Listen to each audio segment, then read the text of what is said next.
ए पुरी सहर आज दुम दुम दुम दुम दुम दुम होउछि आज्ञा तेणु मु समला बोलिनी आज्ञा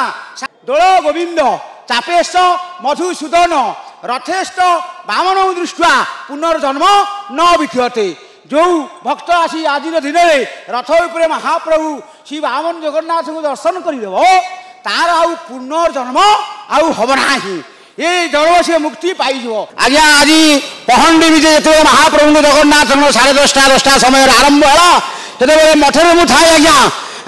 प्रत्येक वर्ष आसे समय पहले घंट नाद शुभुची आज मठ को प्रदूषण ए पुरी सहर आज दुम दुम दुम दुम दुम दुम होउछि आज्ञा तेणु मु समला बोलिनी आज्ञा 10:30 आसिक महाप्रभु रथर सामिल हो महाप्रभु विश्ववासी की ये कही महाप्रभु श्री जगन्नाथ को जी आसी तो भल कथा से देखुंट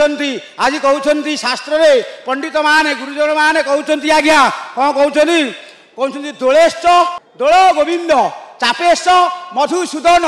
रथेष्ट बामन दृष्टा पुनर्जन्म न विद्यते जो भक्त आसी आज दिन में रथ उपरे महाप्रभु श्री बामन जगन्नाथ को दर्शन करदेव तार आउ पुनर्जन्म आउ हम ना ये जड़ से मुक्ति पाई या मुझे कहि जो मैंने आसी जय जगन्नाथ जो मैंने आसी समस्ते आनंदर सहित महाप्रभु को दर्शन करंतु जो मैंने न आसी आपणकर चैनल माध्यम से माने बसी सुंदर भाव दर्शन करंतु समस्त को महाप्रभु भल रखंतु जय जगन्नाथ जय श्री राम जय श्री राम जय जय जय जय राम जय जय जय राम संकट मोचन।